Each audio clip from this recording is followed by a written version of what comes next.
नमस्कार मु मणि Nandi YouTube channel को आपण मानक स्वागत। आज बनवा कंकड़ार झोल। कंकड़ा तो आम घरे किए खाऊ ना मते पसंद। मु अल्प टिके धरिकी आसी चलतु करवा कंकड़ार झोल। प्रथमे कंकड़ा को भाजी काटदवा तापर मसला को बाटिकी रखी पकईकी तरकारी बनवा।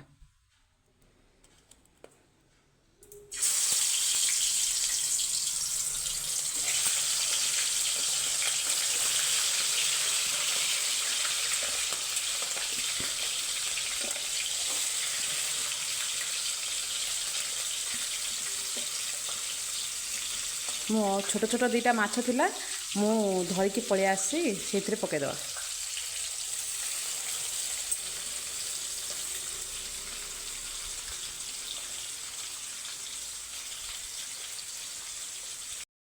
मु कंकड़ा को भाजिकी काटदेली। एबे से जो तेल बैलेंस होइक अछि सेथिरे आमे पियाज पकेवा।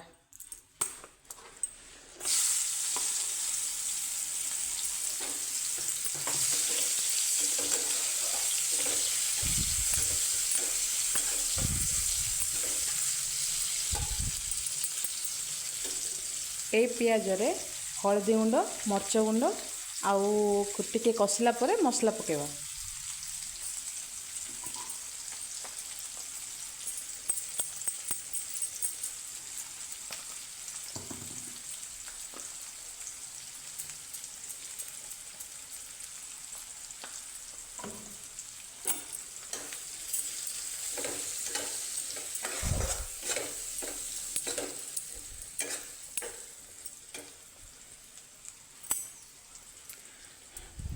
लंका गुंड को अधिक भाजबेनी से आम मसला पकईदेले।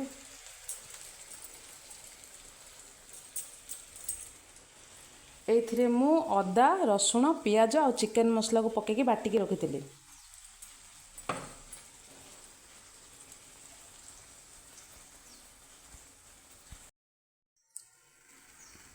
आमर मसला कषा हो सारी आसलानी। एबे एई जगार आम टमाटो पकेबा आउ अल्प किछि कसूरी मेथी पकेबा।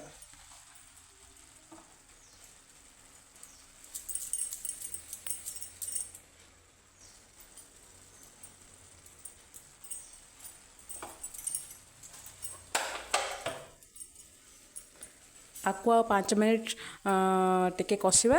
टमाटो टिके स्मूथ हो गला परे आमे एथिरे कंकड़ा को देदवा।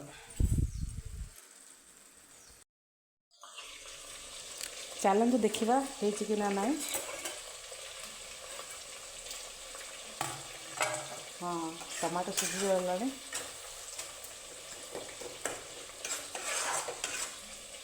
एबे आमे कंकड़ा को पकेदवा।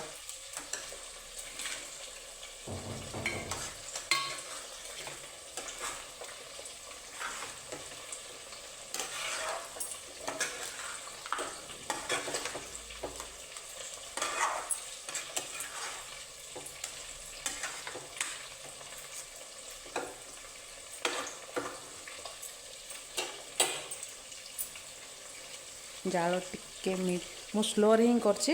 एबे मीडियम रे करिया। मु कंकड़ा को सोरिष तेल रे रोषे करछि। आपण चाहिले आपण को पसंद तेल रे आपण रोषे करि परिबे।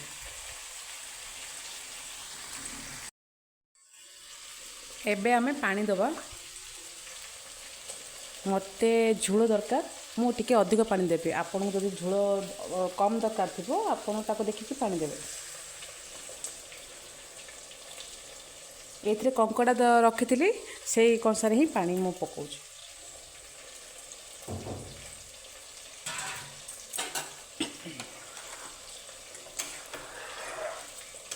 बहुत बढ़िया वासना होछि।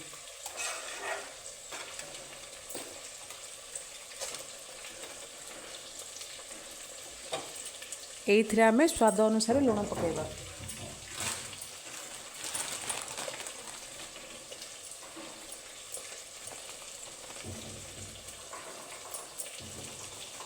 मते स्पून रे जना पड़ेनी मो हाथ रे ही पकाए।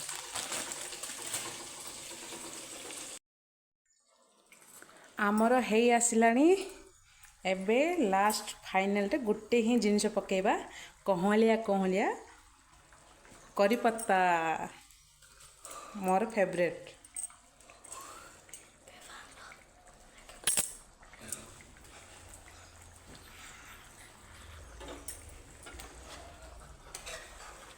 ଦେଖନ୍ତୁ କେତେ ବଢ଼ିଆ ହେଇଛି ନା।